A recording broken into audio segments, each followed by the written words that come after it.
Welcome to the Deep Dive, where we sift through some of the most compelling ideas out there, helping you make sense of, well, our pretty complex world.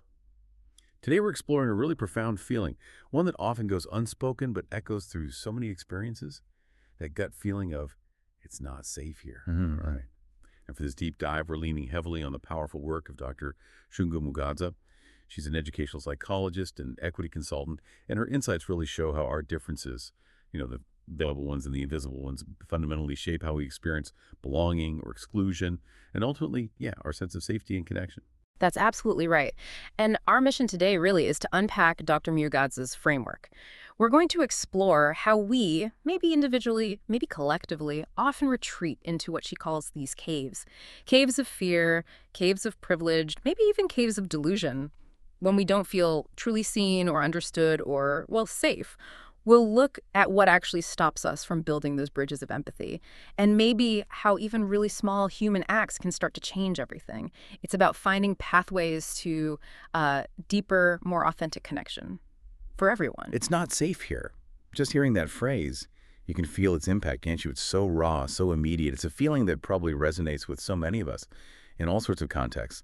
I wonder, just take a second, think about where in your own life you might have felt it. Maybe it was fleeting, maybe a whisper, or maybe it was, really loud shout in a specific situation. And Dr. Mugadza makes such a crucial point here. This feeling, it goes way beyond just the threat of physical harm. For her, true safety is actually about the presence of empathy, dignity, and belonging. Think about that. Empathy, dignity, belonging. When those key things are missing, that's when that it's not safe here feeling can pop up.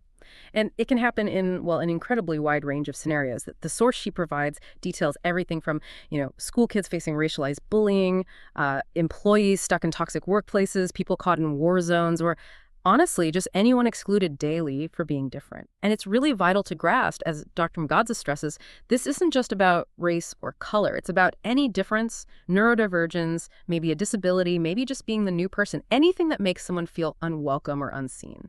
That distinction is so powerful. Safety isn't just the absence of harm, it's the active presence of empathy and dignity. Okay. So if that's the core problem, how does Dr. Mugadza help us understand why this happens? You mentioned her metaphor of cave. Let's unpack that.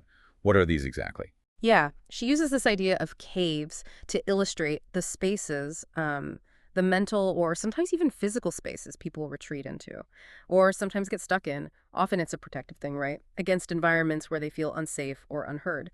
And she identifies three main types, and each one contributes to this bigger problem of disconnection. So the first type she talks about are caves of fear.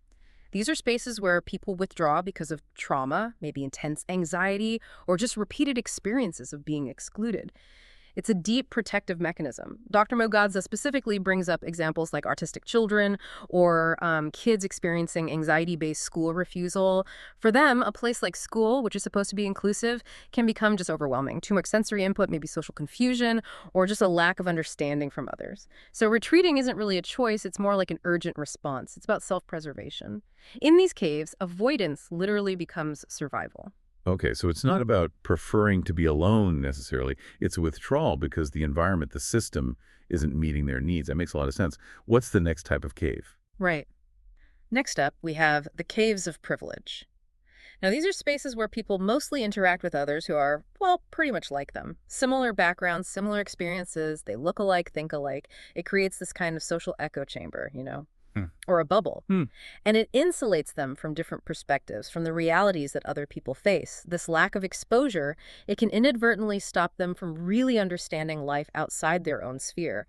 Privilege here becomes this comfortable bubble. It shields people from others' realities and often gets in the way of developing real empathy. Yeah, I can see that. A bubble that could be really hard to pop, especially if you don't even know you're in one.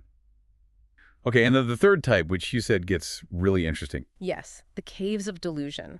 This is where it gets complex. Here, people actively deny that inequality is real, or they dismiss the lived experiences of others, or they kind of convince themselves a problem doesn't exist just because they aren't affected by it.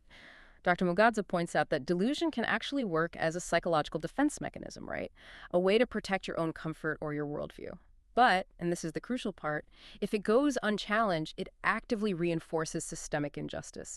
It deepens the divides between different groups. She specifically talks about how some people operate under dangerous delusions. They might ignore things happening right in front of them, believe false stories, all just to protect their own comfort or maybe their power.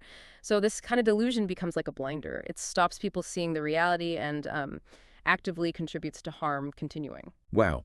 So whether it's pulling back out of fear,